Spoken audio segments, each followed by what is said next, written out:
আমরা টাই ব্রেকারটা ওখান থেকেই প্রদর্শন করবো মাঠে।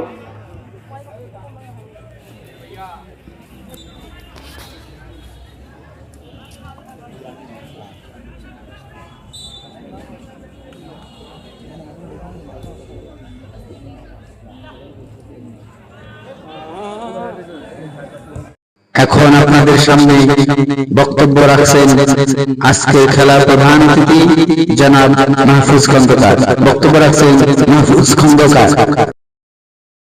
আউযু বিল্লাহি মিনাশ শাইতানির রাজিম। বিসমিল্লাহির রহমানির রহিম। হুলাশুগঞ্জ যুব ক্রীড়া একাডেমির ৮ম প্রতিষ্ঠা বার্ষিকী উপলক্ষে আয়োজিত প্রিমিয়ার ফুটবল টুর্নামেন্ট 2024-এর দ্বিতীয় সেমিফাইনাল খেলায় উপস্থিত টুর্নামেন্টের সম্মানিত সভাপতি মুশফিকুর রহমান মিলন ভাই সহ মঞ্চে উপস্থিত অন্যান্য অতিথিবৃন্দ, টুর্নামেন্টে অংশগ্রহণকারী বদরগঞ্জ ফুটবল একাদশ ও বামনডাঙ্গা ফুটবল একাদশের সম্মানিত পরিচালক ও সভাপতি বিন্দু, খেলোয়াড় বিন্দু, মাঠে আগত দর্শক বিন্দু, সবার প্রতি রইল আমার পক্ষ থেকে সালাম। আসসালামু আলাইকুম ওয়া রাহমাতুল্লাহ।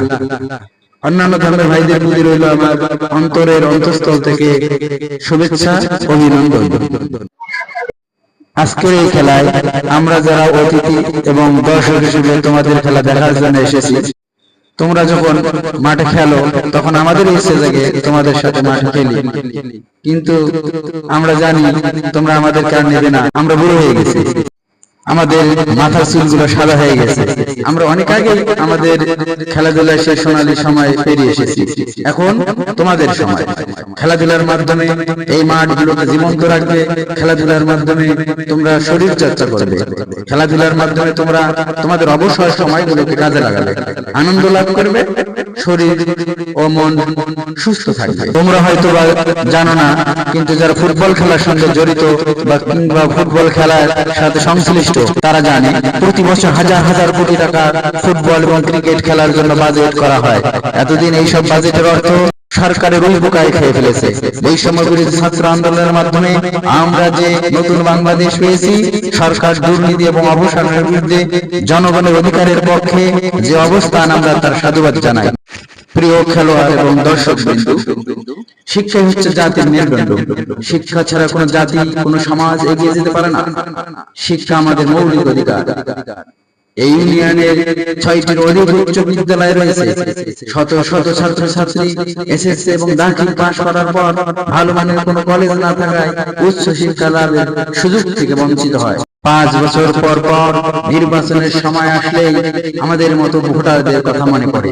আমাদের ভোটকে পুঁজি করে নেতারা এমপি মন্ত্রী হয়, কিন্তু নির্বাচনের পর আমাদের কথা, আমাদের উন্নয়নের কথা, আমাদের দাবিগুলোর কথা, আমাদেরকে দেয়া প্রতিশ্রুতিগুলোর কথা ভুলে যায়। গত ২৫ বছর থেকে ইউনিয়নের মানুষের, হুলাশুগঞ্জের মানুষের এখানে একটি আধুনিক কলেজ প্রতিষ্ঠার গণদাবি ছিল। কেউ আমাদের শিক্ষার অধিকার, তাদের প্রতিশ্রুতিগুলো পূরণ করেনি।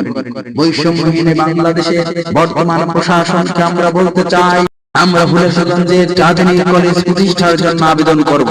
যত দ্রুত সম্ভব কলেজ প্রতিষ্ঠার অনুমোদন দিতে হবে।